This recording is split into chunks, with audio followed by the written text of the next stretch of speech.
eh, di sesi yang terakhir ini, sesi 8 ini juga bertepatan dengan sesi terakhir juga bagi pelaksanaan TUWEB, yaitu pelaksanaan TUWEB ketiga.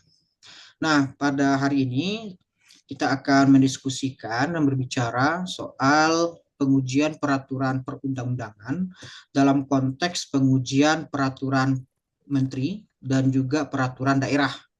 Nah, kenapa ini menjadi sangat penting untuk dibahas? Karena di sesi 8 ataupun TUWEB ketiga ini, capaian yang ingin kita lakukan adalah mengenal bagaimanakah peraturan menteri itu secara konseptual maupun peraturan daerah secara konseptual. Saya izin share dulu Bapak Ibu.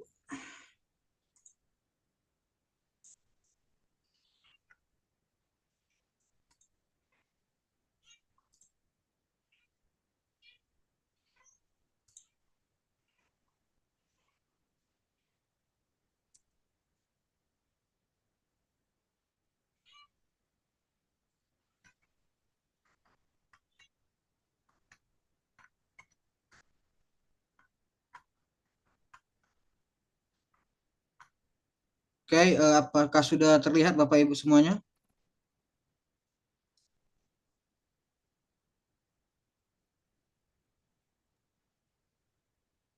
Ya, Bapak. Oke, nah, pada hari ini kita akan membahas soal pengujian peraturan menteri dan peraturan daerah. Dan secara sinopsis maupun cuplikannya, saya ingin memberitahukan kepada Bapak Ibu semuanya. Pertama-tama kita mesti mengenal terlebih dahulu bagaimanakah konsep dasar dari pengujian peraturan perundang-undangan ini. Nanti kita lihat apakah analisis filosofis dan yuridisnya itu cocok tidak dengan sistem ketatanegaraan kita. Dan bagaimana pula ketika pengujian peraturan perundang-undangan ini kita letakkan sebagai salah satu mekanisme check and balances di dalam pelaksanaan sistem ketatanegaraan. Jadi, pengujian peraturan perundang-undangan akan kita bedah secara konseptualnya terlebih dahulu, lalu kita masuk ke aspek filosofi dan yuridisnya. Nah, kenapa aspek filosofi dan yuridis? Karena di aspek filosofi ini kita ingin merangkum dan membayangkan terlebih dahulu sebetulnya pengujian peraturan perundang-undangan ini hakikatnya apa sih gitu ya.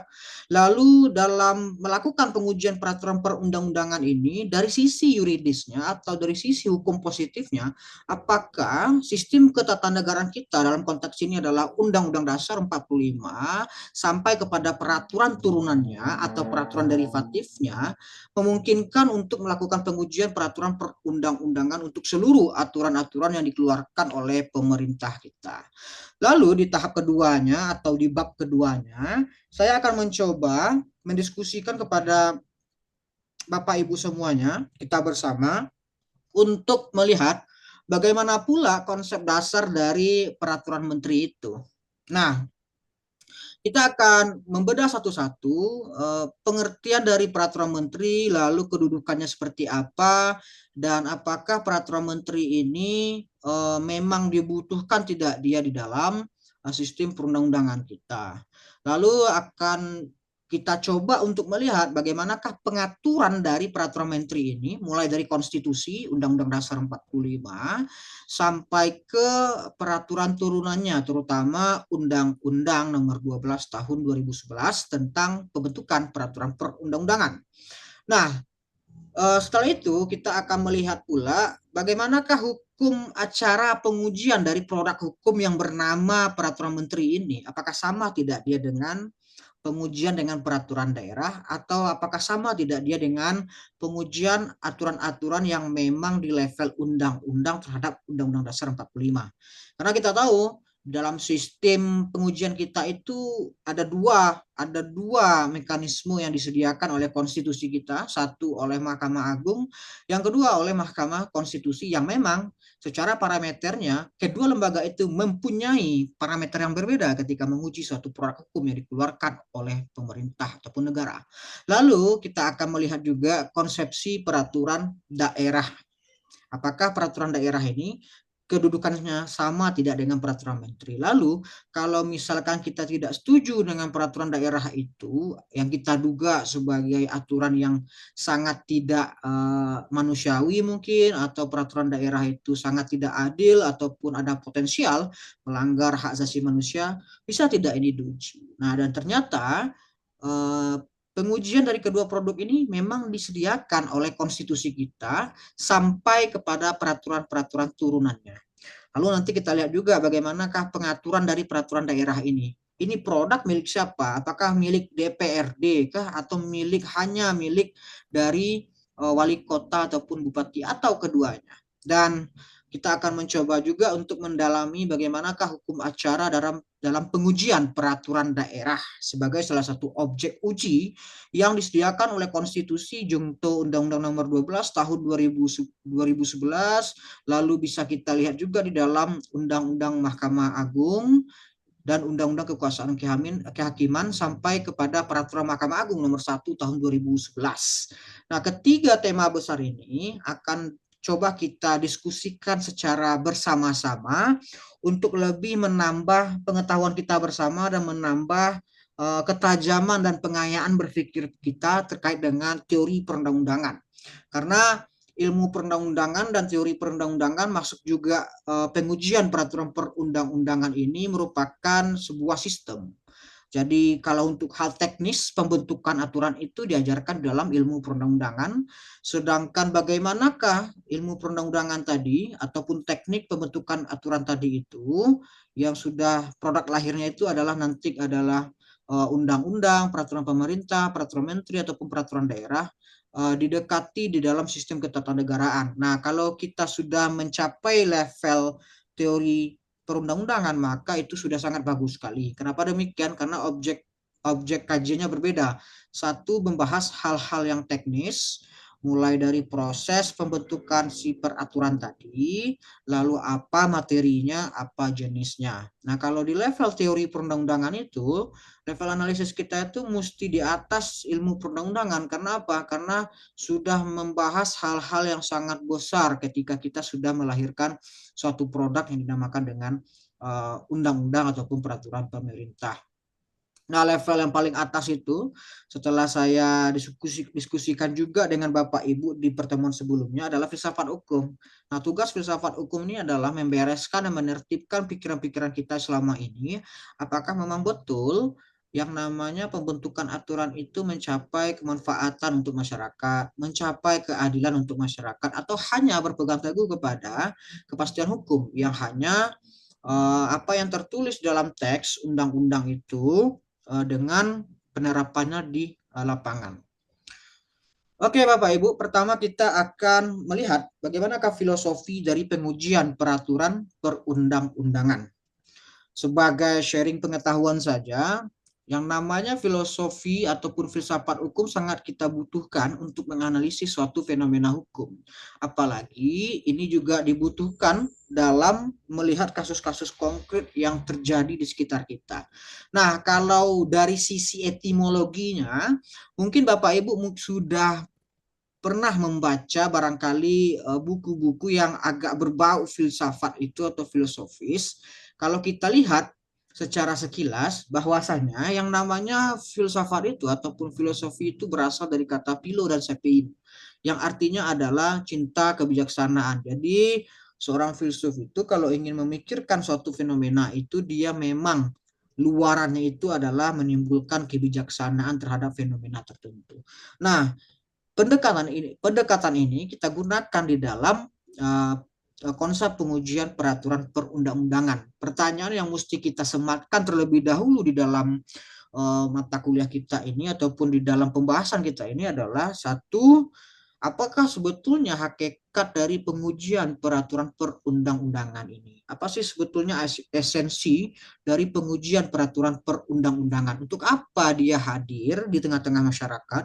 Dan untuk apa pula dia dimasukkan sebagai salah satu materi pengaturan yang ada di dalam Konstitusi Republik Indonesia atau Undang-Undang Dasar 45. Lalu yang kedua, kita mesti mempertanyakan lagi, apa yang menjadi standar kebenaran bagi lembaga yang menguji ketika melakukan pengujian terhadap peraturan perundang-undangan.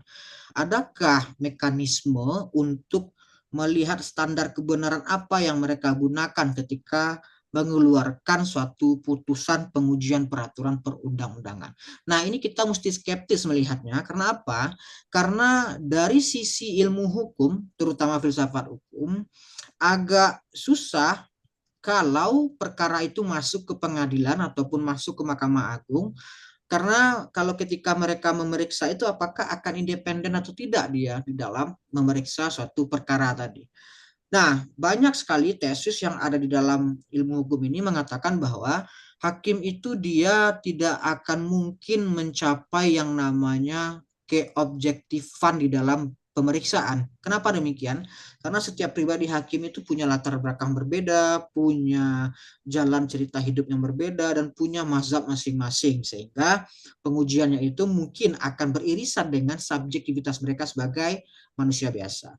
Lalu, yang mesti kita pertanyakan dalam konteks filosofi pengujian peraturan perundang-undangan ini adalah apa sih tujuan dibentuknya, dibuatnya lembaga pengujian ini, lalu tujuan yang lebih besarnya itu untuk apa sebetulnya pengujian peraturan perundang-undangan ini. Mekanisme ini sebetulnya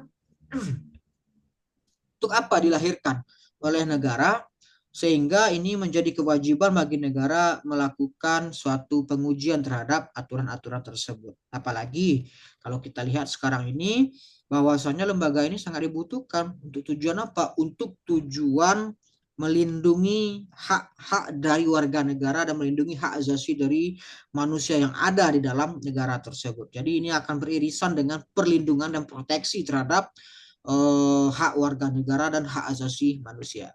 Nah, Bapak Ibu sekalian, kalau kita tinjau secara konstruksi filosofisnya atau bangunan filosofisnya, bahwasanya yang namanya peraturan perundang-undangan itu di dalamnya itu adalah norma hukum.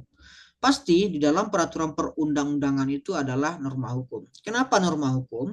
Karena norma hukum adalah norma yang paling konkret, yang paling bisa dijadikan sebagai sandaran kepada masyarakat untuk mewujudkan keadilan, ketertiban, dan ketentraman tadi.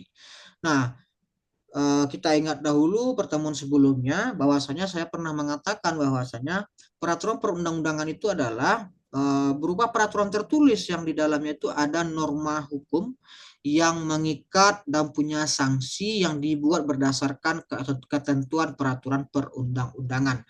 Jadi dalam suatu peraturan perundang-undangan itu pasti adalah yang di dalamnya itu adalah norma hukum.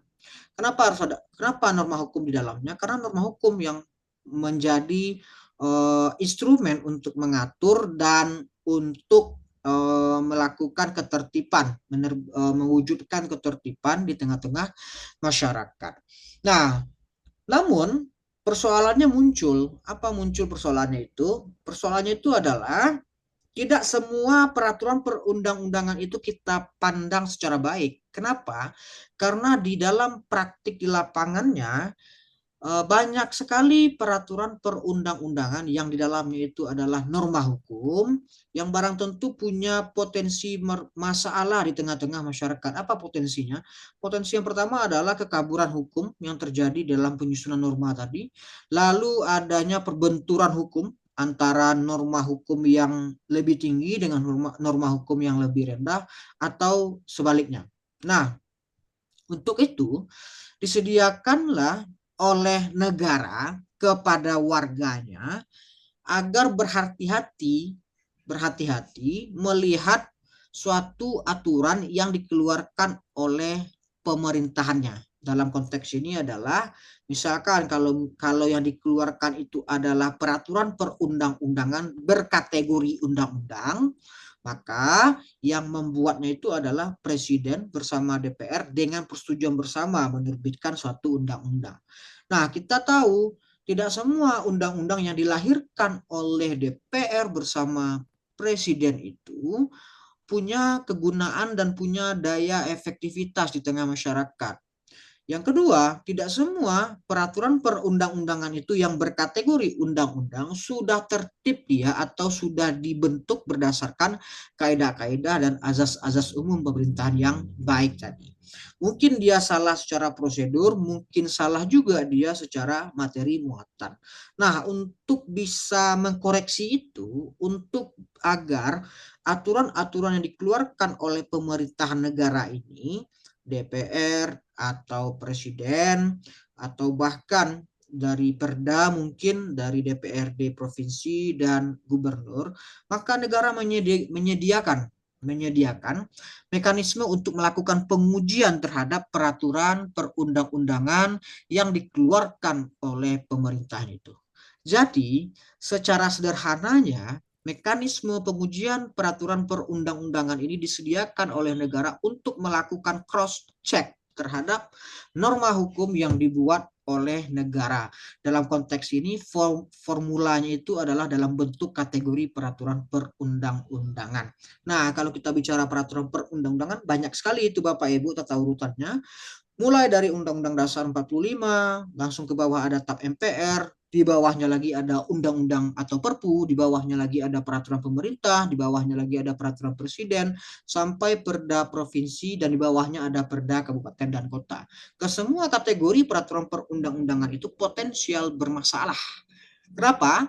Karena ada beberapa faktor. Satu, mungkin faktor tarik-menarik kepentingan politik di dalamnya, sehingga yang semulanya aturan itu digunakan untuk kesejahteraan masyarakat, tapi dimasukkan beberapa kepentingan dari partai politik. Itu bisa saja.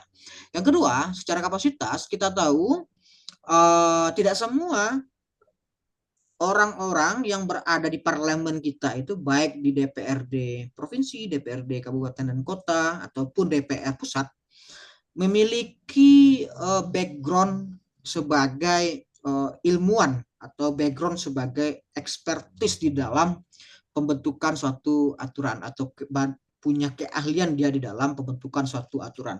Nah, sehingga dengan adanya celah ini, maka berpotensilah suatu aturan itu menjadi aturan yang tidak sesuai dia dengan kaedah-kaedah pembentukan peraturan perundang-undangan yang baik. Nah, secara filosofis, hadirnya pengujian peraturan perundang-undangan itu, kalau kita tinjau dia secara filosofis dalam cabang ontologis namanya, jadi ontologis ini adalah hakikatnya, pertanyaan-pertanyaan yang berkaitan dengan hakikat dari hukum, hakikat dari pengujian peraturan perundang-undangan adalah pertanyaan ontologis namanya Bapak Ibu. Jadi dalam filsafat itu ada 3 cabangnya, 1 ontologi, 2 epistemologi, dan 3 aksiologis. Dari sisi ontologis, hakikatnya, pengujian peraturan perundang-undangan itu merupakan salah satu karakter dari negara hukum. Mengapa demikian? Karena ketika pemerintah punya kewenangan untuk membentuk suatu aturan, maka dalam konteks negara hukum, dia mesti mencantumkan aturan-aturan terkait sebelum kewenangan itu dijalankan.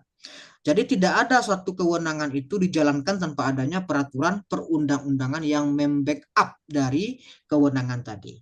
Misalkan hak dari presiden, kewenangan dari presiden, ataupun tanggung jawab presiden, kewenangan dari DPR itu harus dicantumkan pula dia di dalam sebuah aturan-aturan tadi. Nah, kenapa harus dicantumkan? Karena agar seluruh tindakan pemerintah tadi bisa dibatasi oleh peraturan perundang-undangan. Nah, di dalam konteks negara hukum, pengujian peraturan perundang-undangan ini adalah memberikan kepastian kepada kita sebagai warga negara ataupun kepastian kepada pemerintah agar seluruh produk yang mereka keluarkan itu bisa diuji satu persatu sehingga ada kontrol yudikatif loh, ada kontrol yang dikeluarkan oleh negara ketika produk itu dilahirkan. Nah, negara hukum, Rechtsstaat ataupun rule of law tadi bermain di area seperti itu. Ketika suatu pemerintahan itu melakukan tindakan, melakukan kebijakan, menerbitkan kebijakan, ataupun membuat aturan tadi, maka dia mesti mengacu kepada peraturan perundang-undangan tadi.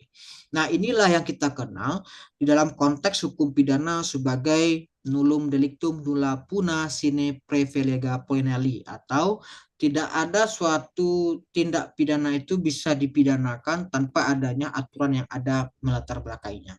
Sama halnya dengan pelaksanaan dan penyelenggaraan kekuasaan negara, DPR itu dia tidak bisa melakukan persetujuan bersama dengan presiden ketika menyetujui suatu aturan undang-undang tanpa adanya aturan undang-undang juga yang melatarinya atau membackup dia untuk membuat satu aturan tadi. Nah, dari konteks negara hukum, pengujian peraturan perundang-undangan itu merupakan salah satu karakteristik ataupun ciri khas dari negara hukum yang memberikan kepastian kepada seseorang, warga negara ataupun kelompok tertentu untuk bisa melakukan koreksi terhadap produk yang dibuat oleh parlemen bersama eksekutif. Nah, yang kedua, secara ontologi, pengujian peraturan perundang-undangan ini berkaitan dengan hierarki norma hukum. Kita tahu dalam hierarki norma hukum itu secara teoritisnya adalah norma hukum yang tinggi mengalahkan norma hukum yang rendah sampai seterusnya. Nah, dalam konteks ini berpotensilah suatu aturan yang lebih rendah itu bertentangan dia dengan aturan yang lebih tinggi. Nah, bagaimana cara membatalkan aturan yang bertentangan tadi? Ya, dikasihlah lembaga pengujian ataupun mekanisme pengujian terhadap aturan-aturan yang dibuat tadi. Jadi secara azasnya lex superior derogat legi inferiori, tidak hukum yang tinggi mengenyampingkan hukum yang rendah. Itu secara azasnya Bapak Ibu. Tetapi kalau ini dipraktikkan di lapangan, tidak bisa kita mengatakan, oh undang-undang itu bertentangan, peraturan pemerintah itu bertentangan dengan undang-undang tanpa masuk kita ke dalam lembaga pengadilan. Harus ada proses pembatalan yang disediakan oleh negara untuk menetapkan bahwa memang suatu aturan tadi bertentangan atau tidak dia dengan aturan yang ada di atasnya. Lalu secara ontologis di dimensi yang ketiga itu adalah konstitusi sebagai norma dasar. Maksudnya itu adalah dalam membuat suatu peraturan perundang-undangan, seluruh aturan yang ada di dalam negara itu mesti tunduk dia kepada konstitusi. Konstitusi merupakan kesepakatan dasar bagi perumus dan pendiri bangsa untuk menetapkan suatu aturan yang tertinggi. Nah, di konteks Indonesia ini, konstitusi Undang-Undang Dasar 45 itu dijadikan sebagai norma dasar. Nah, sesuai dengan Undang-Undang Nomor 12 tahun 2011, yang namanya Pancasila ataupun Undang-Undang Dasar 45 itu dijadikan sebagai sumber dari segala sumber hukum untuk membentuk peraturan perundang-undangan. Ketika mau bentuk undang-undang, mesti sesuai dia dengan nilai-nilai Pancasila dan Undang-Undang Dasar 45. Ketika kita ingin membentuk peraturan pemerintah, maka harus sesuai juga dia dengan undang-undang yang ada di atasnya atau Undang-Undang Dasar 45. Maka secara ontologis, pengujian peraturan perundang-undangan ini ingin memastikan bahwasanya terjadi konsistensi vertikal. Jadi Undang-Undang Dasar 40 Pancasila, Undang-Undang Dasar 45 sampai peraturan turunannya, agar konsisten dia, maka dibuatlah sebuah lembaga untuk bisa menguji konsistensi itu. Jadi yang diuji itu adalah apakah suatu undang-undang itu dia tidak bertentangan dia dengan Undang-Undang Dasar 45 atau Pancasila. Nah, dari sisi epistemologis ini artinya adalah cara melihat kebenaran ataupun standar kebenaran, bagaimana bisa kita tahu bahwasanya sesuatu yang diputuskan di dalam pengujian peraturan perundang-undangan itu bernilai benar gitu. Jadi bagaimanakah cara si hakim tersebut memutuskan suatu perkara pengujian peraturan perundang-undangan yang bersifat benar tadi. Nah, ada tiga. Yang pertama ada standar rasionalitas dan argumentasi hukum. Jadi Bapak Ibu sekalian, ketika hakim memeriksa perkara itu, mereka tidak bisa memutus dengan suka-suka mereka saja ataupun berdasarkan kemauan individu mereka saja. Tetapi dalam konteks pengujian peraturan perundang-undangan itu, mereka sudah punya standar rasionalitas dan argumentasi hukum untuk melihat kasus itu. Maka, seorang hakim ingin memutuskan putusan yang sangat adil tadi, mesti mengacu kepada hukum yang berlaku. Hukum yang berlaku harus mengacu dia kepada doktrin, harus mengacu kepada hukum yang berlaku. Sehingga ketika seorang hakim itu memutuskan suatu perkara, dia tidak bisa memutuskannya itu dengan hanya rasa suka dari dia saja, tetapi mesti bersandarkan kepada argumentasi hukum. Nah, biasanya argumentasi hukum itu mesti ada premis mayornya, premis minornya, dan konklusinya. Premis mayor itu diambil dia dari ketentuan peraturan perundang-undangan. Premis minor itu adalah kenyataan di lapangan. Lalu kenyataan tadi diadu dia dengan peraturan perundang-undangan tadi. Nah, yang kedua, doktrin supremasi konstitusi. Secara epistemologis, kita mengatakan bahwa konstitusi itu suprem. Dia merupakan urutan urutan dalam aturan itu dia yang paling tinggi. Dia merupakan sumber dari segala sumber hukum yang ada di bawahnya. Nah, dalam doktrin supremasi konstitusi ini, maka standar kebenaran itu kita sandarkan kepada konstitusi yang berlaku. Kenapa harus konstitusi yang berlaku? Karena di sanalah nilai-nilai dasar itu dirumuskan oleh the founding fathers ataupun mothers ataupun the founding parents kita. Contohnya saja Undang-Undang Dasar 45 kita yang memang berakar kepada Pancasila, yang dimana Pancasila itu memang merupakan bagian dari nilai-nilai dasar yang dirumuskan oleh para pendiri bangsa, mulai dari BPUPKI sampai PPKI dan dalam diskursus-diskursus rapat-rapat yang terjadi di BPUPKI. Contohnya saja adalah ada nilai ketuhanan, nilai keadilan, dan nilai demokrasi di dalam penyusunan Pancasila tersebut. Lalu, dari sisi epistemologi, Hakim MA dan MK ini adalah penafsir yang otoritatif. Maksud dari otoritatif ini adalah hanya Hakim MA dan MK sajalah yang diberikan kewenangan untuk menguji suatu produk hukum yang dikeluarkan oleh pemerintahan, baik itu dari DPR maupun dari Presiden yang memang menerbitkan atau melahirkan suatu undang-undang. Jadi Hakim MA dan MK ini, Hakim Mahkamah Agung dan Mahkamah Konstitusi adalah penafsir dari ketentuan produk hukum yang dikeluarkan oleh pemerintah. Nah, secara aksiologis, tujuan dibentuknya pengujian peraturan perundang-undangan ini, mekanisme ini kenapa ada dia? Apa tujuan dia dibentuk? Agar untuk melindungi hak asasi manusia.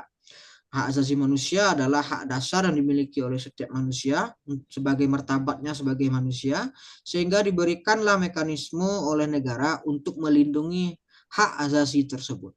Lalu untuk mewujudkan kepastian dan keadilan, kemanfaatan, dan adanya check and balances. Nah, dalam konteks check and balances ini, pengujian peraturan perundang-undangan sangat penting sekali. Seperti yang saya sebutkan tadi, seperti yang saya sampaikan tadi, ketika DPR bersama Presiden menyetujui secara bersama suatu undang-undang, maka kita harus skeptis melihat itu. Kita harus ragu melihat itu. Kenapa?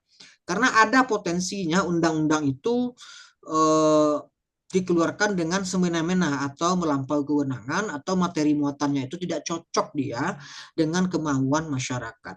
Nah, mekanisme check and balances ini adalah mekanisme yang disediakan oleh negara agar lembaga yudikatif bisa melakukan koreksi terhadap lembaga eksekutif tadi. Nah, penerapan check and balances ini tidak hanya bisa diimplementasikan di dalam pengujian peraturan perundang-undangan. Dalam pembentukan peraturan perundang-undangan, dalam hal ini adalah undang-undang, maka prinsip check and balances ini juga diberlakukan di dalam negara kita ini. Misalkan, ketika presiden itu ingin membentuk sebuah peraturan pemerintah pengganti undang-undang atau yang kita sebut sebagai Perpu, maka Perpu itu tidak bisa langsung berlaku kalau atau Perpu tadi ketika presiden ingin membentuknya tidak bisa langsung berlaku. Karena apa? Prasyarat dari Perpu itu adalah disetujui atau tidak disetujui menjadi undang-undang. Nah, mekanisme Perpu tadi yang sudah diterbitkan oleh presiden tidak bisa langsung berlaku sepanjang masa. Dia mesti diajukan ke DPR terlebih dahulu untuk diterbitkan menjadi sebuah undang-undang. Maka tugas DPR adalah menguji apakah Perpu tadi memenuhi kriteria tidak dia sebagai Perpu kalau ingin menjadi undang-undang. Nah, ketika Presiden melakukan fungsi pengawasan, ketika DPR melakukan fungsi pengawasan itu, itulah yang kita namakan sebagai fungsi check and balances ataupun cross check yang dilakukan oleh DPR kepada Presiden. Kalau ketika Presiden membentuk atau menerbitkan sebuah Perpu. Jadi Perpu itu dia tidak seketika berlaku Bapak Ibu. kalau ingin menjadi undang-undang nantinya, Perpu dibuat oleh Presiden untuk eh, menghindari keadaan ataupun menyambut keadaan kegentingan yang memaksa. Tetapi setelah itu, Perpu juga harus diberikan ke DPR agar DPR menyetujui tidak menyetujui apakah dia akan diterima menjadi sebuah undang-undang atau ditolak dia menjadi sebuah undang-undang. Nah, untuk menguji apakah Perpu itu telah memenuhi prasyarat, maka Perpu itu mesti punya syarat-syarat yang telah ditentukan oleh ketentuan peraturan perundang-undangan. Memang dalam hal ihwal kegentingan yang memaksa, presiden itu dia berwenang membentuk perpu. Cuman perpu itu ada kriterianya kalau ingin diterbitkan. Apa kriterianya? Satu, kalau terjadi kekosongan hukum, maka kalau tidak ada peraturan perundang-undangan yang lain, setingkat undang-undang misalkan yang tidak bisa merespon keadaan luar biasa itu, maka perpu adalah jalan terbaik yang ditempuh oleh presiden ketika merespon keadaan kegentingan yang memaksa. Kekosongan hukum. Lalu ada hukumnya tapi tidak memadai, maka Perpu juga bisa dibuat sebagai instrumen untuk merespon keadaan kegentingan yang memaksa tersebut. Nah, lalu kenapa Perpu? Bagaimana cara melihat Perpu ini memenuhi syarat atau tidak? Yang ketiga syaratnya itu adalah eh, keadaan normal tidak bisa lagi menampung cara-cara normal untuk membuat suatu undang-undang. Jadi ketika ada kegentingan yang memaksa, maka perpulah yang digunakan untuk merespon keadaan tersebut. Kenapa tidak digunakan mekanisme pembuat undang-undang? Tidak bisa, karena mekanisme pembuatan undang-undang itu sangat panjang. Nah, dengan keadaan yang genting yang memaksa ini, maka diperlukanlah sebuah produk hukum yang dikeluarkan oleh presiden yang mampu menjawab keadaan genting yang memaksa itu tanpa melalui jalur legislasi yang normal, seperti pembentukan undang-undang di tahap yang normal. Nah, beda yang normal yang tidak normal ini adalah Perpu itu dia bisa langsung diterbitkan oleh presiden, tetapi kalau dibentuk undang-undangnya dia mesti ada naskah akademiknya, lalu harus ada kajiannya, lalu harus ada perencanaannya, lalu harus ada pembahasannya. Kalau itu dilalui oleh pemerintah, maka yang akan terjadi adalah eh, sangat birokratis sekali, lama sekali kalau menggunakan jalur yang normal seperti itu. Nah, oleh karena itu disediakanlah oleh Undang-Undang Dasar 45 kita itu agar presiden diberikan kewenangan dia untuk membentuk Perpu tadi guna merespon keadaan kegentingan yang memaksa yang memang tidak bisa dia diselesaikan oleh undang-undang. Karena kalau kita tetap berpatok dan bersandar kepada undang-undang, maka akan menjadi kewalahan pemerintahan kita itu merespon keadaan genting yang memaksa itu. Nah, maka dikeluarkanlah Perpu tadi berdasarkan kewenangan dari presiden. Nah, di mana aspek check and balancesnya? Ada. Jadi ketika Perpu itu dikeluarkan oleh presiden, itu kita sebagai warga negara bisa loh menguji Perpu itu di Mahkamah Konstitusi. Nah, proses pengujian di Mahkamah Konstitusi lalu tersedianya lembaga MK sebagai penguji peraturan pemerintah pengganti undang-undang itu dinamakan sebagai proses check and balances. Nah, setelah itu, kalau seandainya Perpu itu terus berjalan, maka dia tidak bisa dilaksanakan secara penuh. Dia harus diubah menjadi undang-undang. Nah, untuk mengubah Perpu itu menjadi undang-undang, Presiden mesti menghadap ke DPR untuk mendapatkan persetujuan perubahan menjadi undang-undang. Nah, kerja DPR adalah mengkoreksi lagi. Apakah memang betul Perpu ini dibuat oleh Presiden? Apakah aspek kegentingan yang memaksa itu terpenuhi tidak oleh penyusunan materi muatan dari Perpu itu. Nah, tingkah laku ataupun upaya tadi dinamakan upaya check and balances oleh lembaga legislatif kepada si presiden. Bapak Ibu sekalian, kenapa ini muncul? Karena kita tahu dalam struktur negara Republik Indonesia ini proses pembagian kekuasaan itu lebih condong dia ke dalam division of power atau distribution of power. Pembagian kekuasaan yang memang harus ada mekanisme check and balances. Jadi kalau kita lihat teori Montesquieu itu yang memisahkan secara tegas antara lembaga eksekutif, lembaga legislatif, lembaga yudikatif itu tidak sepenuhnya digunakan oleh Republik Indonesia ini. Kenapa demikian? Karena dalam struktur pemerintah negara Republik Indonesia, seluruh lembaga tadi, eksekutif, legislatif, dan yudikatif itu tidak terpisah dia secara mutlak, tidak terpisah dia secara absolut, tidak terpisah dia secara diametral, atau terpisah dia secara tegas, tidak. Pasti ada hubungan koordinatif ataupun koordinasi relasi antara eksekutif, legislatif, dan yudikatif. Contohnya seperti yang saya sebutkan tadi, ketika ada suatu undang-undang yang telah disetujui bersama oleh Presiden dan DPR, itu bisa kita gugat di Mahkamah Konstitusi. Nah, proses Mahkamah Konstitusi menguji itu dinamakan mekanisme check and balances tadi. Nah, konstruksi filosofis inilah yang menjadi orientasi ataupun luaran dari pembentukan peraturan perundang-undangan yang baik. Karena apa? Karena di dalam peraturan perundang-undangan yang baik itu mesti taat dia kepada aspek keadilan, mesti taat dia pada aspek tata urutan, mesti tertib dasar, mesti tertib dalam membentuk ataupun prosedur yang dilalui oleh pemerintah maupun DPR. Bapak Ibu sekalian, itulah gambaran dari bangunan filosofis dari negara ketika kita berbicara soal pengujian peraturan perundang-undangan. Sampai di sini ada pertanyaan Bapak Ibu, silakan.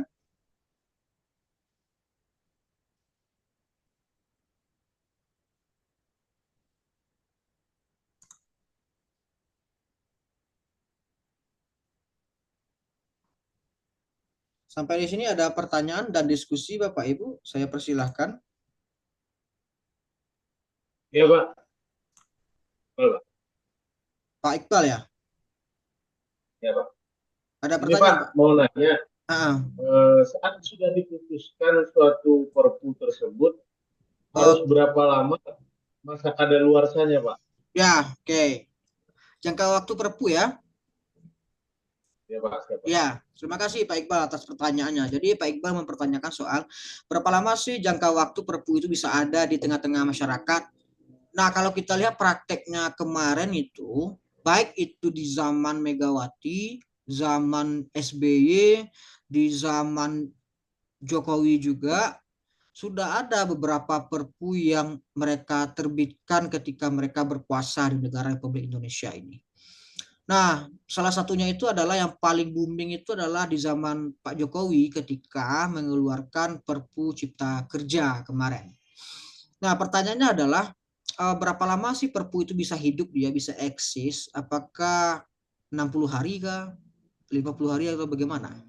Jadi, di dalam konstruksi berpikir Undang-Undang Dasar 45 kita itu, Presiden diberikan kewenangan dia untuk membentuk sebuah peraturan yang dinamakan dengan peraturan pemerintah pengganti undang-undang. Frasanya itu adalah peraturan pemerintah pengganti undang-undang. Artinya, secara kedudukan, Perpu ini sama dia dengan undang-undang. Di mana bisa kita lihat konfirmasi ini? Di mana kita bisa lihat apakah memang sama dia atau tidak? Melalui Undang-Undang Nomor 12 Tahun 2017, Undang-Undang Nomor 12 Tahun 2011 tentang pembentukan peraturan perundang-undangan, yang di mana Bapak Ibu sekalian, undang-undang ini sudah diubah. Perubahan pertamanya itu adalah Undang-Undang Nomor 15 Tahun 2019, lalu diubah lagi menjadi Undang-Undang Nomor 13 Tahun 2022. Nah, di sana dijelaskan secara ekspresif verbis bahwasanya yang namanya Perpu itu garis miring dengan undang-undang.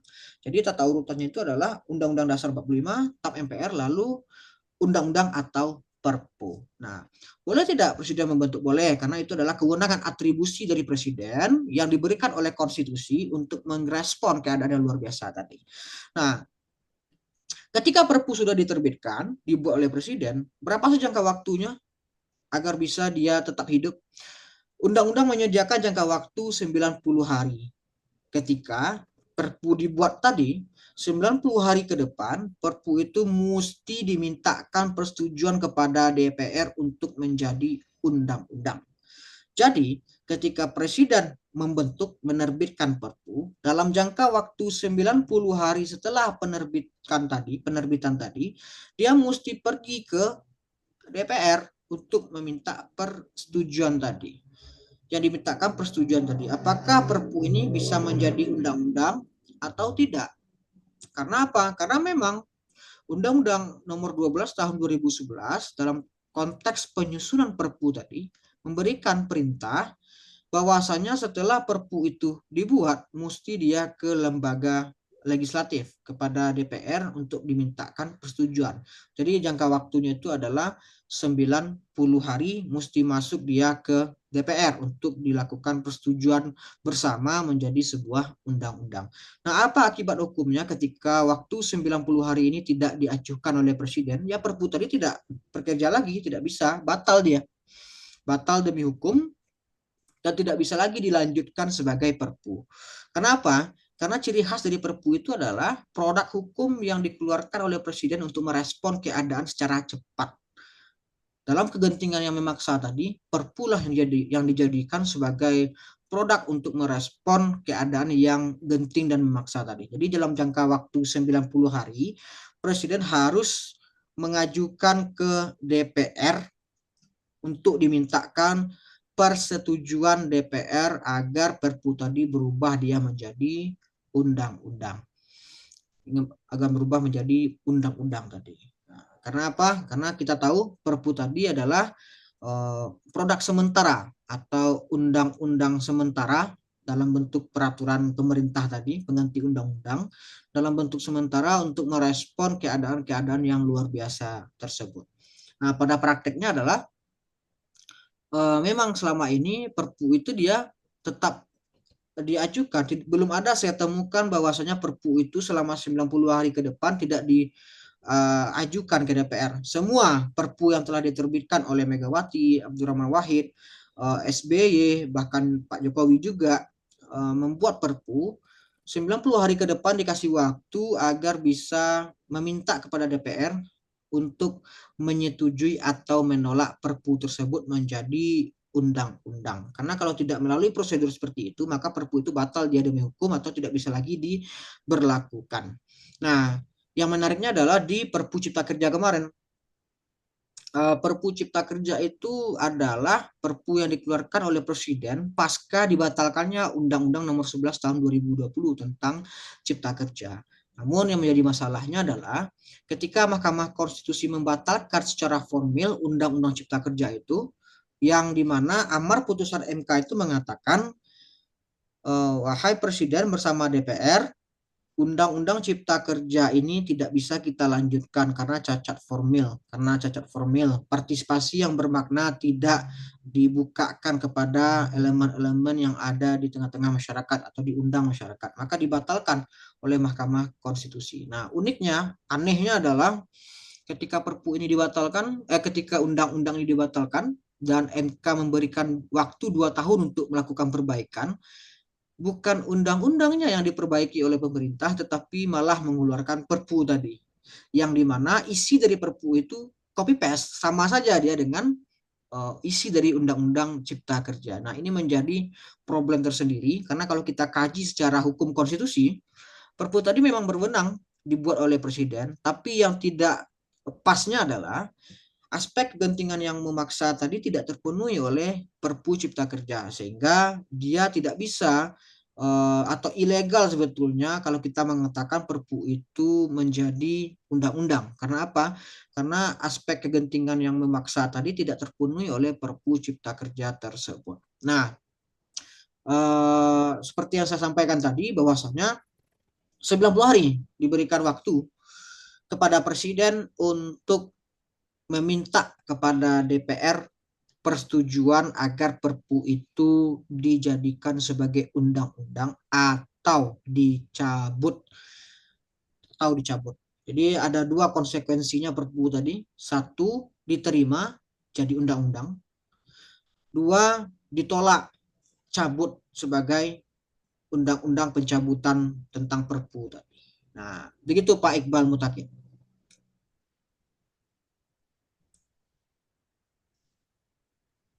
Ya, Pak, Pak, Pak, Pak. Jelas Pak Iqbal? Pak, Pak. Oke, saya lanjut ya Bapak Ibu ya.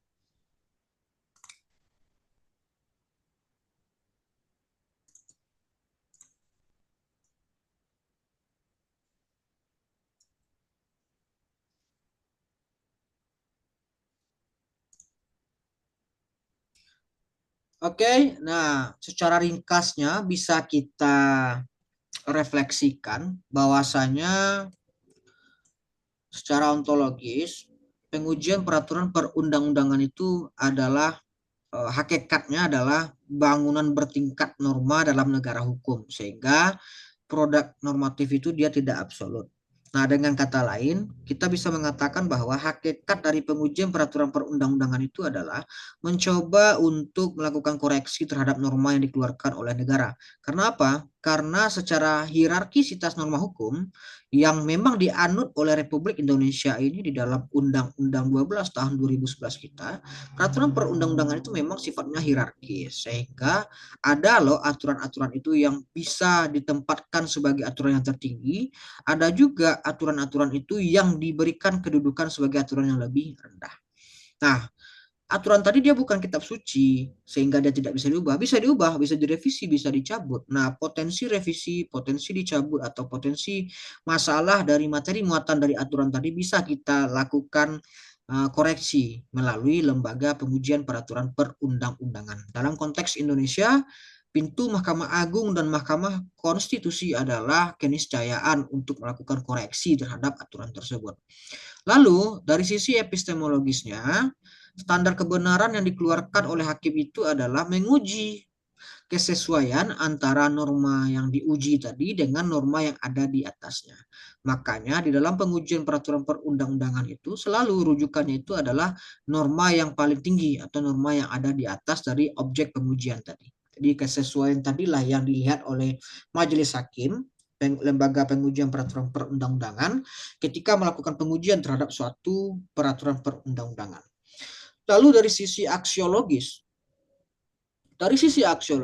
atau dari sisi tujuan hukumnya, tujuan akhir dari lembaga pengujian peraturan perundang-undangan itu adalah perlindungan hak, keadilan, keseimbangan kekuasaan. Jangan sampai melalui hukum tadi warga negara ditindas oleh negara.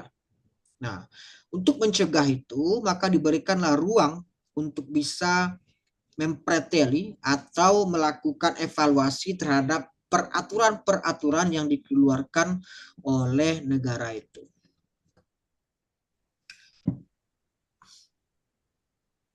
Nah, ini dia rasionalitas pengambilan putusan. Jadi Bapak Ibu semuanya yang saya hormati, independensi itu tidak boleh diartikan sebagai hakim yang memutus suka-suka. Karena kita selama ini melihat bagaimana sih cara hakim itu dia memutuskan suatu perkara. Apakah dia memakai pandangan pribadinya yang bersikap subjektif tanpa mempertimbangkan perkara-perkara yang menjadi bahan untuk mereka putuskan. Nah, secara teorinya, independensi itu bukanlah memutus secara suka-suka, tapi dalam konteks penalaran hukum dan logika hukum, ketika seorang hakim itu memeriksa si perkara, maka dia harus bersandar kepada yang dinamakan dengan logika hukum. Logika hukum itu adalah instrumen yang digunakan oleh hakim ataupun jaksa, dalam konteks ini adalah hakim, putusan tersebut diambil dia dari sisi rasionalitas hukum tadi. Premis mayor, premis minor, dan konklusi. Jadi ketika hakim memutuskan suatu perkara itu, di samping dia bersandar kepada alat bukti ataupun pembuktian tadi, dia juga bersandar ataupun mengolah seluruh informasi itu melalui sebuah silogisme. Seperti premis mayor, premis minor, dan konklusi. Nah, premis mayor itu adalah peraturan perundang-undangan yang menjadi dasar berpijak dari hakim ketika dia mengurai suatu persoalan. Sedangkan premis minor adalah kenyataan ataupun perkara yang mereka tangani, lalu ditariklah antara premis mayor ini dengan premis minor dan menghasilkan sebuah konklusi. Bapak Ibu sekalian, tentu kita ingat ya dinamakan dengan unus testis, nullus testis. Jadi dari sisi pembuktian, hakim itu dia akan melihat bahwasanya satu orang saksi itu tidaklah kuat dia menjadi sebuah keterangan atau satu orang saksi itu tidak bisalah dijadikan sebagai bahan pertimbangan untuk memutuskan suatu perkara kalau tidak ada minimal saksi tadi. Jadi dalam hukum minimal saksi itu ada 2 orang, karena dalam azasnya itu unus testis nullus testis. Nah, kaitannya dengan hal tersebut, hakim ketika memutus suatu perkara harus berdasarkan keyakinannya dengan disertai paling sedikit 2 alat bukti. Hal penting lainnya adalah keyakinan hakim demikian tidak boleh bersifat a priori, melainkan harus diperoleh setelah memeriksa perkara. Jadi 2 alat bukti adalah dasar bagi hakim untuk memutuskan suatu perkara. Dalam konteks pidana misalkan, memang 2 alat bukti ini menjadi salah satu pertimbangan dari hakim untuk memutuskan suatu perkara. Nama istilahnya itu adalah negatif fatalik. Harus ada 2 alat bukti untuk menentukan dia tersangka, lalu harus ada juga alat bukti untuk melakukan pemidanaan kepada seseorang. Nah, hal yang pentingnya itu adalah keyakinan hakim tidak boleh bersifat a priori. Jadi hakim yang bersifat a priori ini artinya secara tiba-tiba dia sudah memutuskan dalam pikiran dia tanpa melihat perkara, oh orang ini bersalah. Tidak seperti itu. Karena kita sudah ditentukan hukum acaranya di dalam mengambil sebuah keputusan. Hakim ketika ingin memeriksa suatu perkara, dia akan lihat bagaimana satu keterangan yang dikeluarkan oleh para saksi, lalu alat buktinya bagaimana, lalu kesesuaian antara alat bukti itu sebelum diambilnya sebuah keputusan. Nah, dari sisi ini kita bisa melihat bahwasanya ketika hakim memutus suatu perkara, mengeluarkan putusan, dia harus bersandar kepada aspek rasionalitas tersebut.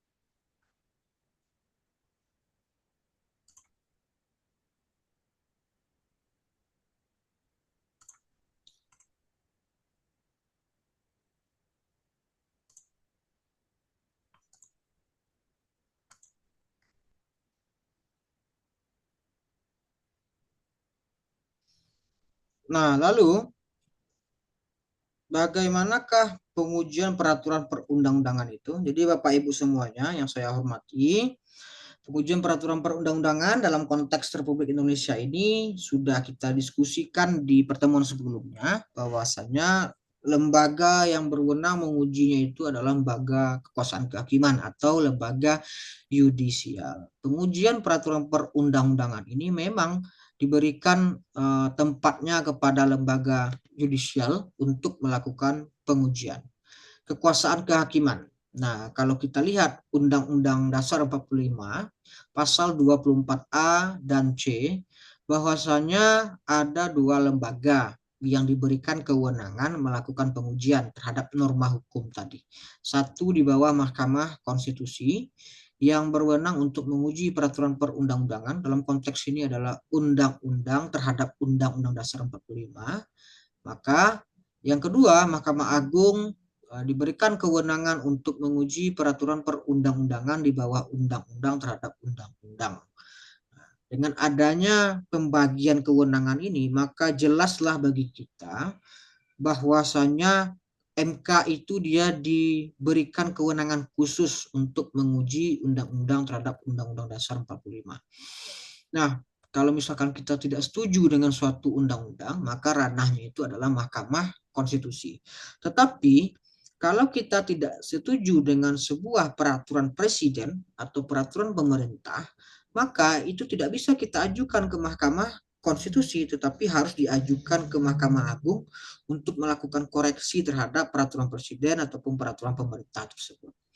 Nah, biasanya dalam konteks sistem ketatanegaraan kita ini, yang diuji itu di lembaga yudisial itu ada 2. Satu, materi muatannya. Yang kedua, prosedur. Materi muatan adalah materi yang mengatur suatu peraturan perundang-undangan atau pasal-pasal yang terdapat, pasal bagian ayat yang terdapat di dalam suatu ketentuan peraturan perundang-undangan. Nah, materi muatan ini bisa kita lakukan pengujian.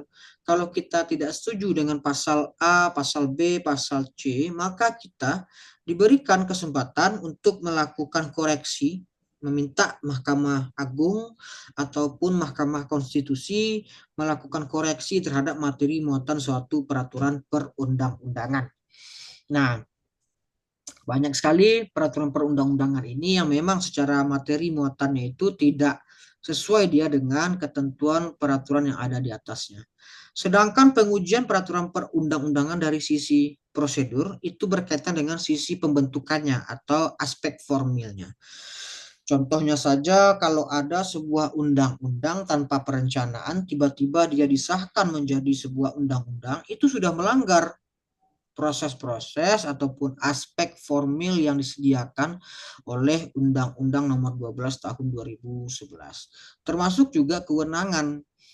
Misalkan suatu peraturan pemerintah diterbitkan oleh menteri, itu bertentangan sekali dia dengan Undang-Undang Nomor 12. Kenapa? Karena bukan menteri lah, karena menteri tidak berwenang dia membentuk suatu peraturan pemerintah, dia hanya berwenang membentuk sebuah peraturan menteri. Nah, ini sudah terjadi yang namanya ultra vires atau melampaui kewenangan dari setiap lembaga negara itu yang telah ditentukan atribusinya atau yang ditentukan kewenangannya di dalam sebuah peraturan perundang-undangan.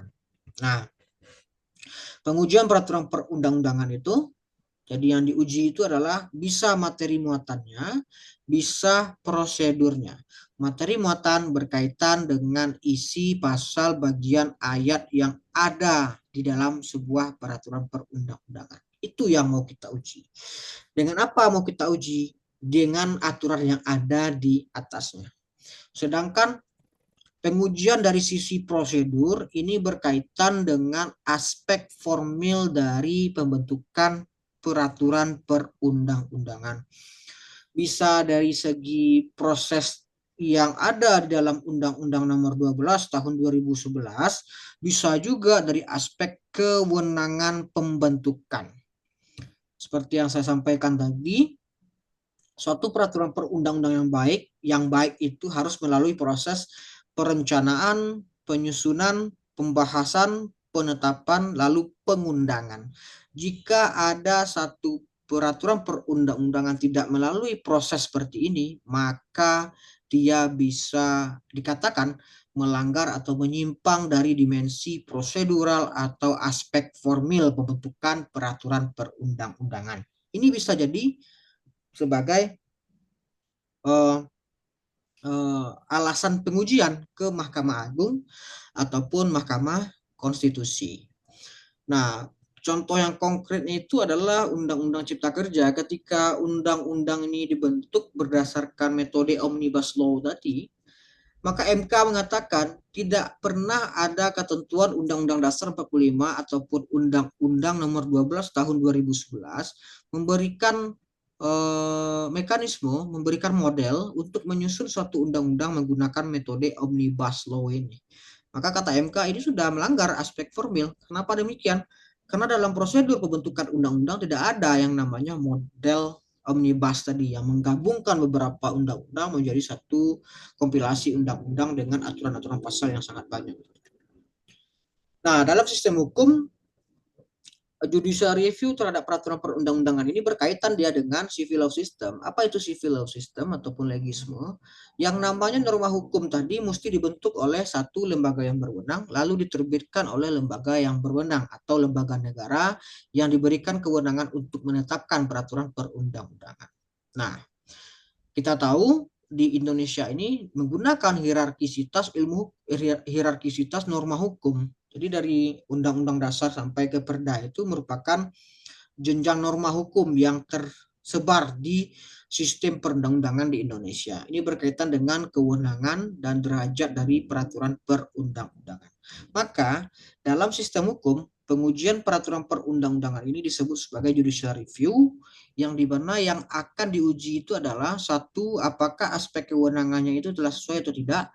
Yang kedua, yang diuji itu adalah derajat dari peraturan perundang-undangan. Bertentangan tidak antara aturan yang rendah dengan yang tinggi ataupun seterusnya. Nah, seperti yang saya sampaikan tadi, bahwasanya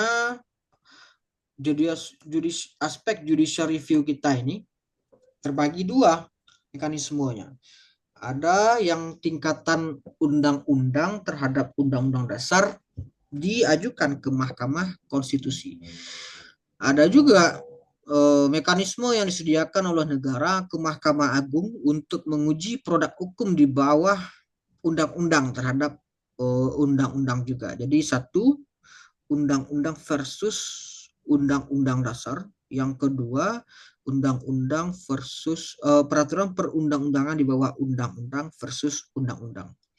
Nah, dibagi dua. Di konstitusi sudah membagi dua, Mahkamah Konstitusi dan Mahkamah Agung ketika menyediakan mekanisme judicial review. Wewenang ini terbagi dua, untuk MK satu dan untuk Mahkamah Agung satu. Oke Bapak Ibu, ada pertanyaan, diskusi, saya persilakan.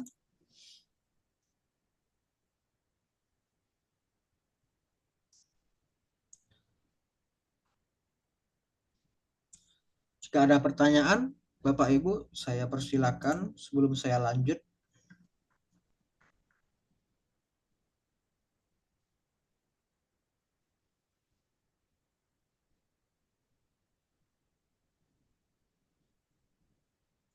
Next aja, Pak.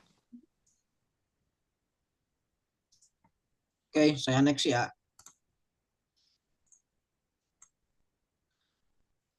Bab 2, soal pengujian peraturan menteri. Jadi seperti yang saya sampaikan di awal tadi, di bab 2 ini kita akan fokus kepada pengujian peraturan menteri. Namun sebelum kita masuk ke dalam aspek formil itu ya, pengujian itu, kita mesti tahu terlebih dahulu apa sih yang dinamakan dengan peraturan menteri ini. Nah, kalau kita baca secara sekilas, Undang-Undang Dasar 45 kita itu mengatakan secara eksplisit di dalam pasal 17 Undang-Undang Dasar 45, Presiden itu adalah pemegang kekuasaan pemerintahan.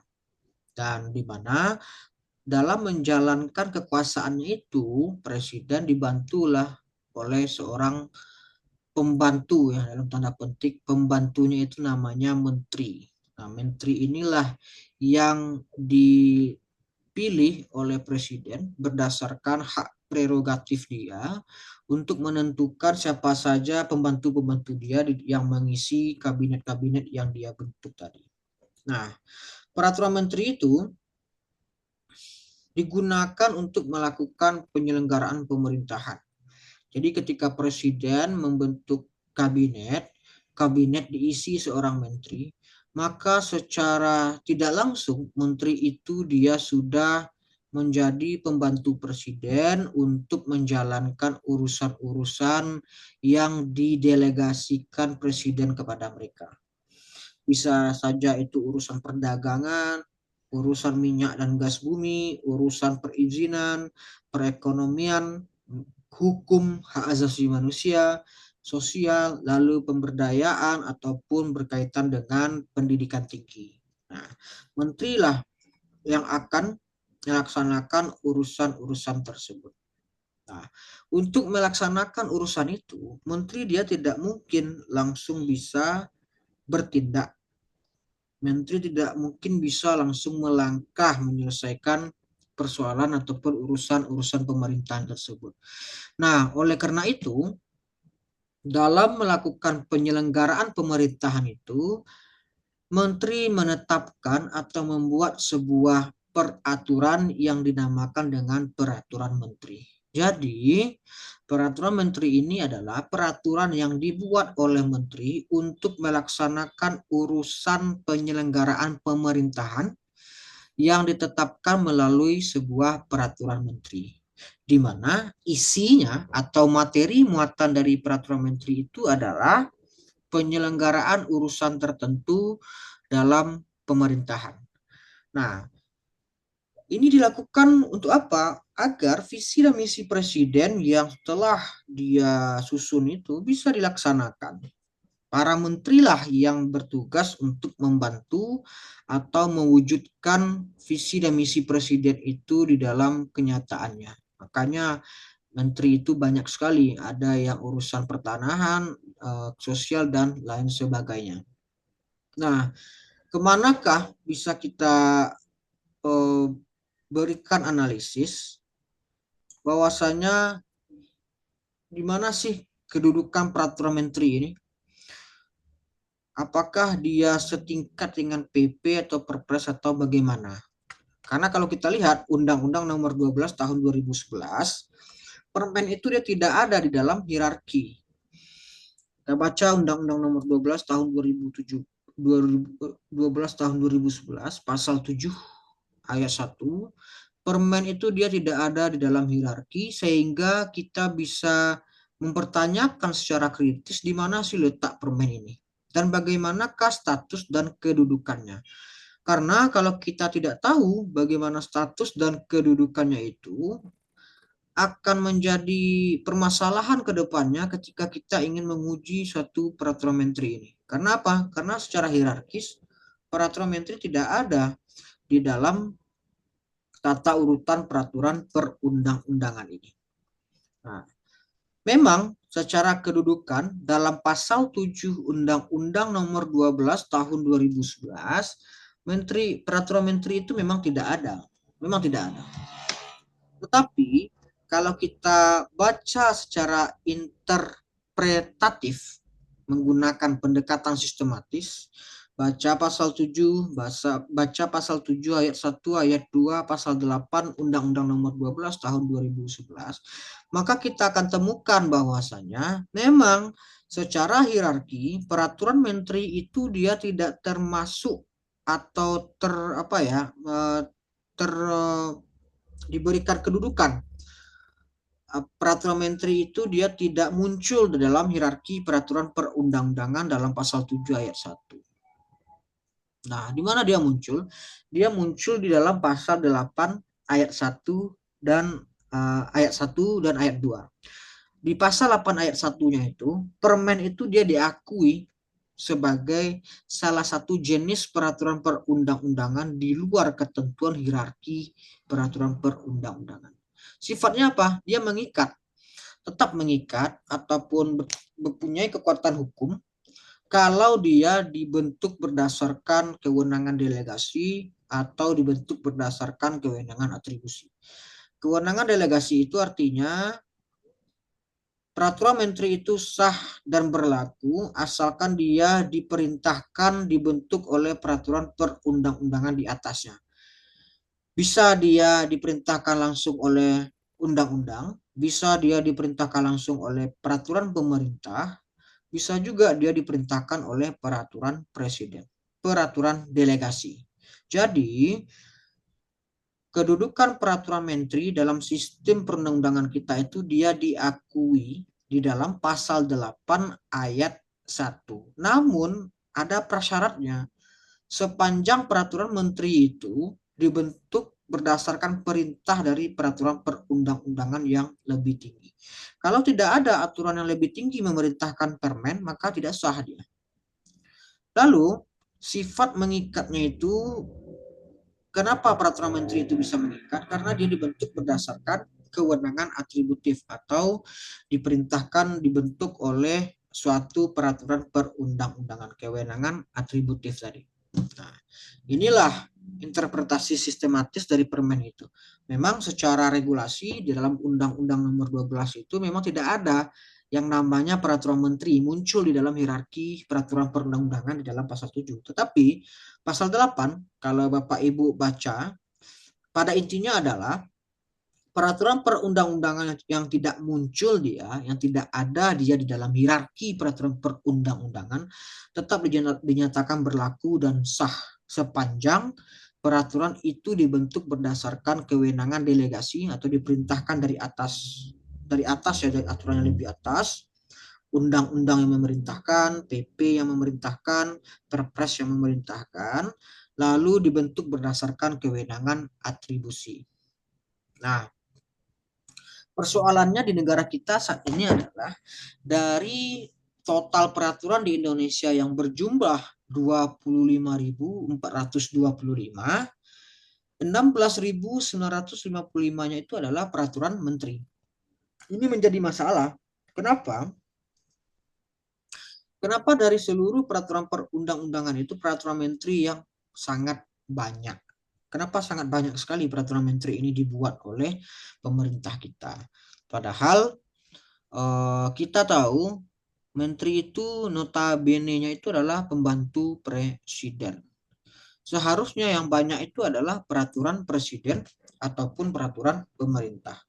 Nah, yang terjadi dengan adanya hal-hal seperti ini, maka yang terjadi adalah sering kita lihat ada tumpang tindih atau konflik, adanya tumpang tindih dan benturan antara peraturan menteri satu dengan peraturan menteri lainnya. Misalkan, jika Bapak Ibu semuanya masih ingat, bahwasanya di zaman COVID-19 waktu itu kita PSBB. Nah, dalam rangka PSBB itu ada dua kementerian yang mengeluarkan aturan yang dimana aturannya itu saling berkonflik, saling bertabrakan, saling tidak menyambung. Permenkes 9 tahun 2020 yang dikeluarkan oleh Menteri Kesehatan harus ada wajib membatasi, melakukan pembatasan ketat atau tadi itu ya, pembatasan ketat tadi PSBB. Permenkes 9 2020 meminta adanya pembatasan ketat aktivitas maupun keluar rumah dan segala macamnya. Namun Permenhub nomor 18 tahun 2020 malah berkebalikan. Dia membolehkan ojol angkut penumpang yang dimana ketika ojol angkut penumpang itu jelas-jelas bertentangan dia dengan Permenkes. Kenapa? Karena tidak pembatasan secara ketat. Nah, ini masalah sekali, persoalan sekali. Kenapa? Telah terjadi konflik ataupun benturan, tabrakan antara Permenkes dengan Permenhub tadi. Jadi peraturan menteri versus peraturan menteri.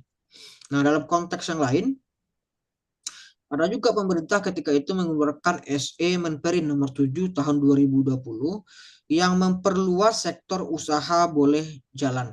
Jadi ada sektor usaha itu yang boleh jalan, yang tidak boleh jalan. Itu yang dibolehkan melakukan aktivitas ketika zaman COVID waktu itu.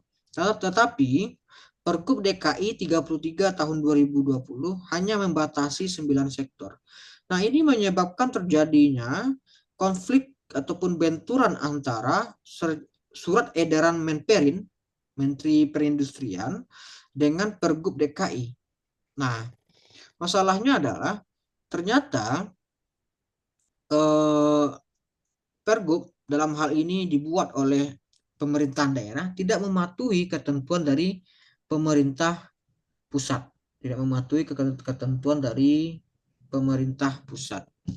Nah, oleh karena itu, inilah salah satu contoh masalahnya ketika peraturan menteri itu dia terlalu banyak sehingga menimbulkan tabrakan dan konflik antar satu permen dengan permen lainnya. Nah, persoalannya itu adalah produksi peraturan menteri di Indonesia sudah terlalu banyak dan sudah kebablasan. Situasi ini secara praktik menggeser peran presiden sebagai pemegang utama kewenangan pembentukan peraturan pelaksana dalam sistem presidensial. Jadi, seharusnya dalam sistem presidensial itu peraturan menteri harusnya tidak banyak. Kenapa demikian? Karena kita tahu menteri itu adalah pembantu dari presiden yang dimana kewenangan dia membentuk aturan tadi mesti izin dahulu kepada presiden. Atau mungkin didelegasikan oleh kekuasaan presiden kepada menteri untuk membentuk suatu peraturan menteri. Nah, setelah kita lihat, kita tinjau, dalam presidential lawmaking doctrine, presiden itu adalah pemegang kuasa pemerintahan. Dia pemegang kuasa pemerintahan, dia juga kepala negara. Yang dimana di dalam konteks Undang-Undang Dasar 45 kita, Presiden itu diberikan atribusi membuat peraturan pelaksana undang-undang. Apa saja aturan pelaksana itu? Bisa peraturan pemerintah dan bisa peraturan Presiden. Lalu, Presiden dan DPR adalah aktor utama pembentukan undang-undang. Nah, kalau Presiden dan DPR adalah aktor utama pembentuk undang-undang, melahirkan sebuah undang-undang, untuk melaksanakan sebuah undang-undang itu, maka Presiden bentuk peraturan pelaksana yang bisa dari sisi perpresnya atau bisa dibentuk berdasarkan peraturan pemerintah. Nah, masalahnya itu menteri bukanlah penerima delegasi langsung dia dari undang-undang. Kalau seandainya menteri menerima langsung delegasi dari undang-undang, maka itu sudah condong karakter dari sistem pemerintahan kita itu menjadi sistem parlementer. Karena hanya di sistem pemerintahan parlementer, sistem pemerintahan yang parlementer lah, ketika itu menteri itu dia dipanggil untuk mempertanggungjawabkan aktivitasnya itu. Nah, di sistem presidensial, yang namanya menteri itu mesti tunduk kepada kekuasaan presiden, bukan dari undang-undang langsung. Yang terjadi di negara kita ini adalah banyaknya undang-undang yang mendelegasikan pembentukan peraturan menteri langsung dari undang-undang tanpa adanya pengaturan yang ada di Perpres ataupun peraturan pemerintah. Nah, oleh karena itu, dengan adanya persoalan ini, maka harus ada pembatasan materi muatan permen dan delegasi langsung ke permen. Faktanya, permen lahir dari atribusi dan delegasi tanpa persetujuan presiden. Jadi, di zaman Pak Jokowi itu banyak sekali menteri-menteri itu membuat peraturan menteri tanpa adanya persetujuan dari presiden, sehingga presiden kebingungan mana sih aturan-aturan yang memang masih berlaku dan mana yang tidak. Seharusnya dalam sistem pemerintahan presidensial, menteri itu menjadi pembantu dari presiden, di mana yang namanya pembantu tadi mesti minta izin dahulu kepada presiden sebagai kepala negara ataupun kepala pemerintahan. Nah, harusnya dalam pikiran saya itu adalah peraturan menteri ini tidak banyak. Kenapa demikian? Karena ketika undang-undang dibuat tidak bisa langsung didelegasikan kepada peraturan menteri. Harus dibuat dahulu peraturan presidennya atau peraturan pemerintahnya. Karena kita tahu dalam hierarki peraturan perundang-undangan kita itu memang sifatnya bertingkat dan berlapis. Sehingga logis rasanya kalau ketika undang-undang itu dibuat, maka PP-nya dahulu dibuat atau perpresnya, baru diserahkan kepada menteri yang bersangkutan. Nah, Bapak Ibu sekalian yang saya hormati, dalam hukum acara pengujian peraturan perundang-undangan itu, Pasal 31A Undang-Undang 3 tahun 2009, permen merupakan objek uji dari Mahkamah Agung, karena sama-sama kita ketahui bahwasanya permen ini dia berada di bawah undang-undang. Jadi permen ini merupakan salah satu peraturan perundang-undangan di bawah undang-undang yang merupakan bagian objek dari uji material dari Mahkamah Agung. Apa yang bisa kita uji? Yang bisa kita uji adalah aspek materialnya dan aspek formilnya. Aspek material berkaitan dengan materi muatan, itu bisa berarti pasal, ayat, bagian yang dianggap bertentangan dia dengan peraturan yang ada di atasnya. Sedangkan aspek formil itu ketika pembentukan tidak sesuai dengan peraturan perundang-undangan yang ada di atasnya, berkaitan dengan wewenang, prosedur, dan tidak memenuhi syarat formil lainnya. Nah, pengujian permen, kalau kita lihat di dalam Undang-Undang Mahkamah Agung, diartikan atau diistilahkan sebagai permohonan keberatan. Nah, Undang-Undang Mahkamah Agung ini membahasakan pengujian peraturan perundang-undangan itu adalah permohonan keberatan. Nah, permohonan keberatan itu harus jelas subjeknya siapa. Di dalam pengujian dan permohonan ini ada dua, pemohon dan termohon. Siapa itu pemohon? Bisa WNI, bisa Kesatuan Masyarakat Hukum Adat, bisa badan hukum, baik itu publik maupun privat. Sedangkan termohon adalah badan atau pejabat tata usaha negara yang bersangkutan. Nah, bagaimana tata cara pengajuan permohonan keberatan atau yang kita istilahkan sebagai pengujian peraturan perundang-undangan itu? bisa kita buat surat permohonannya ke Mahkamah Agung ataupun ke pengadilan negeri. Jadi kalau kita langsung membuat surat permohonan itu secara tertulis, diketik, lalu kita kirimkan ke kepanitraan Mahkamah Agung. Atau bisa juga melalui pengadilan negeri. Jadi kalau domisili kita misalkan ada di Aceh misalkan, ingin menggugat atau mengajukan permohonan uji material, maka bisa melalui kepanitraan pengadilan negeri. Nanti pengadilan negeri lah yang akan meneruskan ke Mahkamah Agung. Tetap secara teknis itu dibuat rangkap lalu dibayar panjar perkaranya. Jika lengkap, salinan permohonan dikirim ke termohon dan termohon akan membuat jawaban. Setelah itu, Panitra MA menyampaikan kepada Ketua Mahkamah Agung untuk membentuk majelis dalam pemeriksaan pengujian peraturan perundang-undangan. Dalam konteks ini, Ketua Muda Tata Usaha Negara Mahkamah Agung yang akan menetapkan majelis tersebut sampai adanya pemeriksaan dan putusan. Nah, ini struktur permohonan keberatan permen. Ini berlaku juga bagi perda. Jadi pemohon sekurang-kurangnya harus memuat nama, alamat pemohon, uraian mengenai perihal yang menjadi dasar permohonan dan menguraikan dengan jelas bahwa materi muatan ayat, pasal, dan atau bagian peraturan perundang-undangan di bawah undang-undang dianggap bertentangan dengan peraturan perundang-undangan yang lebih tinggi dan atau pembentukan peraturan perundang-undangan tidak memenuhi ketentuan yang berlaku. Nah, ini strukturnya. Nah, bagaimana pengujian peraturan daerah? Ini sama saja dengan pengujian yang ada di peraturan menteri. Jadi, tetap struktur permohonannya sama, lalu prosesnya juga sama. Hanya saja yang berbeda itu mungkin dari sisi materi muatannya, karena permen dengan perda itu berbeda materi muatannya. Nah, jenis putusan di dalam hak uji material itu ada 3, ditolak, diterima, ataupun kabul. Kalau dikabulkan, permohonan kita dikabulkan. Kalau ditolak, berarti alasan kita tidak memenuhi. Kalau tidak diterima, berarti aspek formil kita tidak terpenuhi. Nah,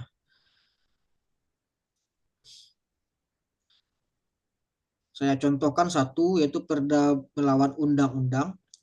Waktu itu di tahun 2009 ada pasal 3 sampai pasal 4 Perda Kabupaten Subang, di mana dalam pasal 3 dan pasal 4 itu Perda melarang dijualnya minuman beralkohol golongan A, yang dimana kadarnya itu 1-5%. Jadi Perda Kabupaten Subang nomor 10 tahun 2009 pasal 3 dan 4 melarang minuman beralkohol itu dijual ataupun beredar di daerahnya. Golongan apa saja yang dilarang? Golongan A, B, dan C. Namun di Kepres nomor 3 tahun 97 Kepres hanya mengawasi golongan B dan golongan C. Artinya golongan A ini dibolehkan.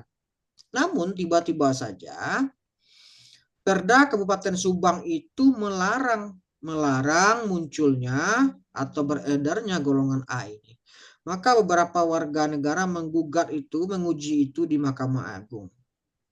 Nah, di dalam putusan Mahkamah Agung nomor 9 tahun 2010, MA menyatakan bahwa perda tersebut bertentangan dia dengan peraturan perundang-undangan yang ada di atasnya. Karena apa? Karena Kepres saja tidak melarang adanya alkohol, minuman beralkohol golongan A itu dijual di warung-warung.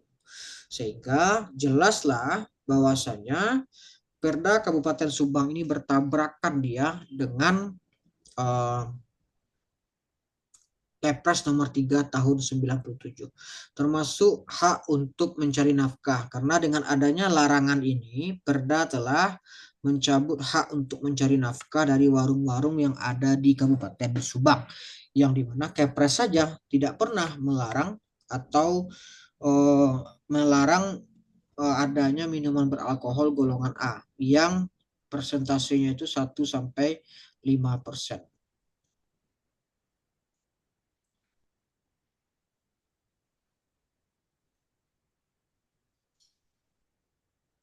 Oke, saya akan masuk untuk mendiskusikan tugas 3. Pada Bapak Ibu ada yang mau bertanya atau berdiskusi sebelum saya membahas diskusi tugas ketiga kita, pengujian peraturan perundang-undangan.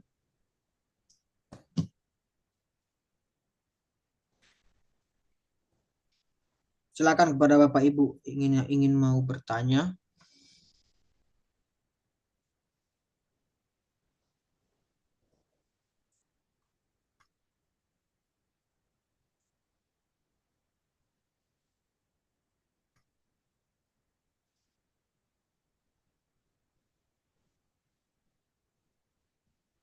Pada Bapak Ibu yang ingin berdiskusi dan bertanya, dipersilakan.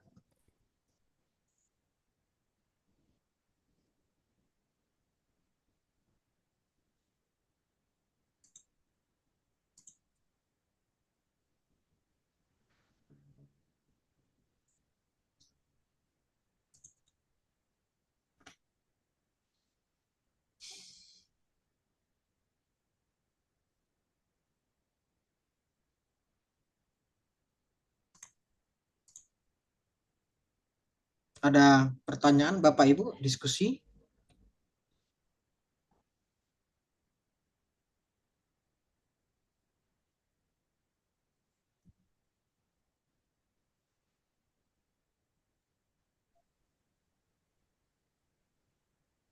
Mohon maaf Bapak, paling teman-teman pada sholat semua. Oh gitu ya Pak ya.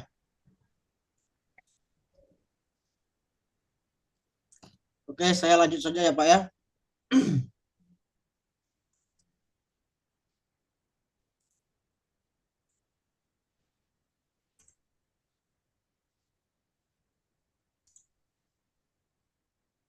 Nah, dalam tugas banyak saya temukan beberapa tugas Bapak Ibu yang memang tidak sesuai dengan struktur dari penyusunan permohonan. Jadi yang mesti kita susun itu terlebih dahulu adalah tanggal permohonan dari struktur gugatan kita. Jadi pengujian peraturan perundang-undangan, permohonan keberatannya itu mesti disusun terlebih dahulu tanggal dari permohonan. Lalu perihal untuk apa permohonan ini dilakukan pengujian. Lalu ada adresat kemana harus diajukan dan identitas dari si penguji, si pemohon. Lalu harus ada penjelasan tentang kewenangan mahkamah, dan yang kedua kedudukan hukumnya, yang ketiga pokok permohonan, lalu yang keempat petitum, dan terakhir adalah penutup dan tanda tangan. Nah, inilah yang menjadi struktur dari surat permohonan atau pengujian peraturan perundang-undangan itu. Jadi mulai dari tanggal penyusunan, lalu perihal permohonan. Di perihal ini berbicara soal untuk apa sih permohonan ini dibuat oleh si pemohon, apa yang mau diuji. Nah, yang mau diuji itu misalkan peraturan pasal 52 ayat 1 huruf I dan huruf C Peraturan Presiden nomor 82 tahun 2018 tentang jaminan kesehatan terhadap Undang-Undang nomor 40 tahun 2004 tentang sistem jaminan sosial nasional. Nah, lalu kepada siapa ini ditujukan?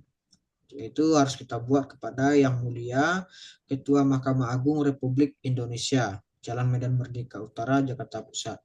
Lalu ada identitas, lalu harus Bapak Ibu jelaskan bagaimana kewenangan mahkamah, kedudukan hukum dari pemohon, lalu pokok permohonan, dan petitum.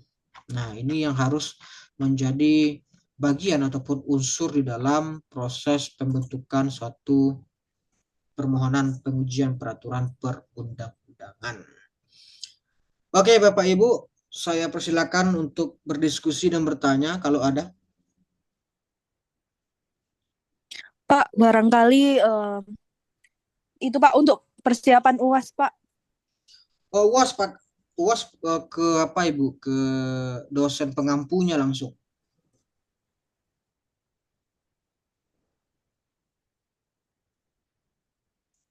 Ke dosen pengampunya langsung kalau UAS Bu. Tetapi kalau saya mungkin bisa memberikan rekomendasi ya. Bapak Ibu pahami saja itu sesi 1, 2, 3 dan seterusnya tadi poin-poinnya. Karena kalau untuk UAS, saya rasa itu kewenangan dari dosen pengampu si penguji ini, pengujian peraturan perundang-undangan ini. Begitu, Bu.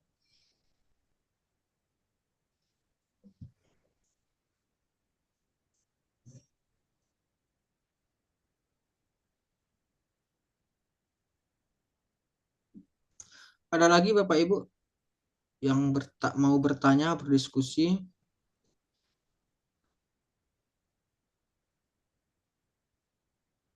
Oke, kalau tidak ada pertanyaan, mungkin saya tutup pertemuan kita pada hari ini.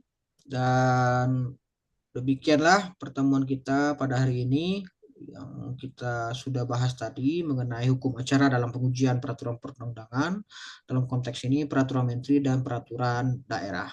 Dan saya ingatkan lagi kepada Bapak Ibu untuk sesegera mungkin menyelesaikan tugas dari e-learning kita, tugas dari mata kuliah ini. Yang terakhir itu tugas ketiga ya, membuat surat permohonan yang diajukan ke Mahkamah Agung dengan kasus yang sudah dilampirkan di dalam e-learning tersebut. Oke, Bapak Ibu semuanya, sekian pertemuan kita pada hari ini. Semoga ini bermanfaat bagi kita semua, semoga ini bisa menjadi ladang amal bagi kita semua, dan semoga ini bisa menjadi forum sharing pengetahuan kepada kita semua terkait dengan teori perundangan. Oke, terima kasih Bapak Ibu. Saya ucapkan Assalamualaikum warahmatullahi wabarakatuh. Waalaikumsalam warahmatullahi Waalaikumsalam warahmatullahi wabarakatuh. wabarakatuh.